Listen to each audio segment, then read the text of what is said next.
Asichubeke. Yeah, so I lokho Ngabangathi kuyiqiniso bafu. Most of thina bafu. yeah bafu. Oh yeah, ungaqhubeka. Uvuyokazi mangabuya athi kuyonke into engiyayenza ngiyaxolisa ngiyashintsha. I will take any position ongipha yona. Yazi bafu kunezinto engikhone ukuloke engiyikhuluma ngoba egcineni mina I took a decision yokuthi uma wey'ngane zami si right yonto esikhuluma ngayo futhi yini iy'ngane. Ngoba manje into ehluphayo kuyona yonke lento bafo bazobe sebeyiguqula inkulumo kusasa lapha. Okay. Sebemfaka mase bekhuluma kabi yabo. Okay. Bayarekhoda futhi. Bayarekhoda, so kunezinye izinto nje engeke yabo ngisalokhuza. Okay. No. Ngithanda nje ukuthi question if it's not for you vele uyayicacisa nje so that engenzi ngoba ku social media bangathatha iphathi bahlanganise nalena besicala umlilo. Impela nje. But in grand wena naye as in like ama parents co-parenting. Uyabona manje zi right mangade ngiyibhede ingane safika nje laphana ukuthi-ke phela ngeke kuphawule okuningi kodwa safika ibhede ingane yenzeka ngendlela efanele yenzeke ngayo kwaphelela lapho nje phela.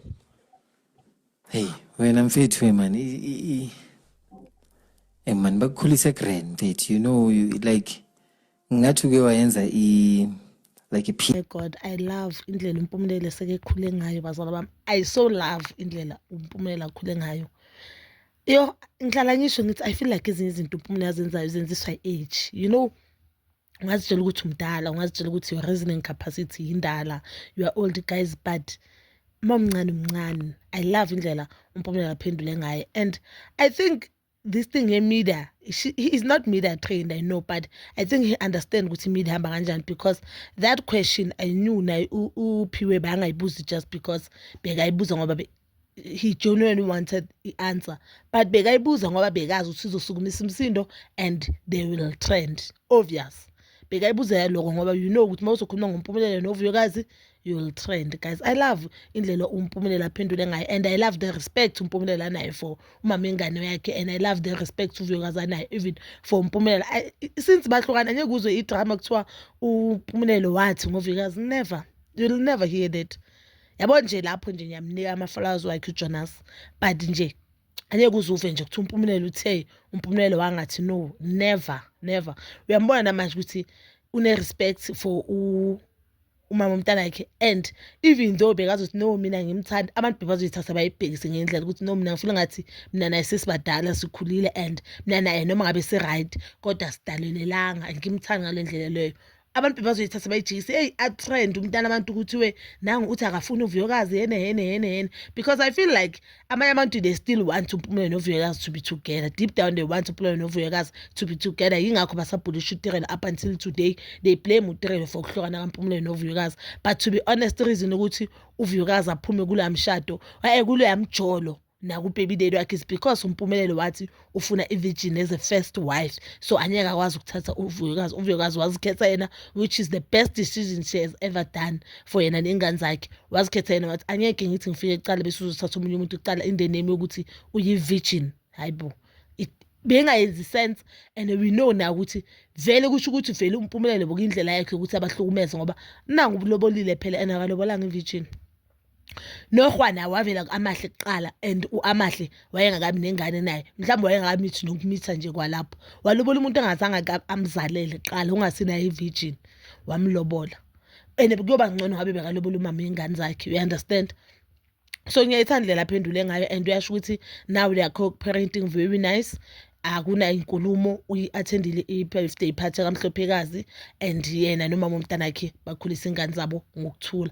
I so wish on the next season of izingane zesithembu sibone, get to know more ukuthi i-co-parenting yabo ihamba kanjani.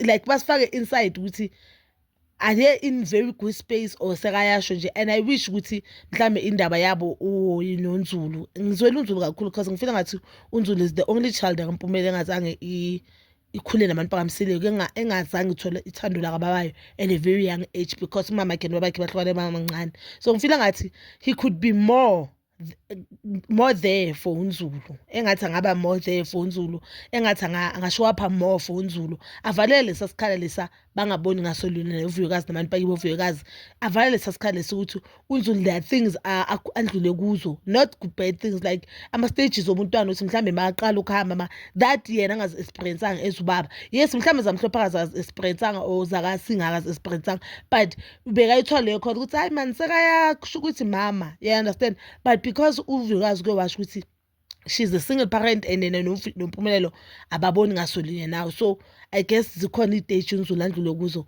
ubabakhe was not there, didn't even experience. And ngifila ngathi uNzulu mhlambe wuye, I don't know now, but the time bahlukana uNzulu bangakaze wayemzumbi, yabona ukuthi izinto I feel like uNzulu umntana mhlambe ongatholanga lolu thando for elibuya kubabakhe than abomhlophekazi abosinga mhlambe nalowo musha waka Amahle.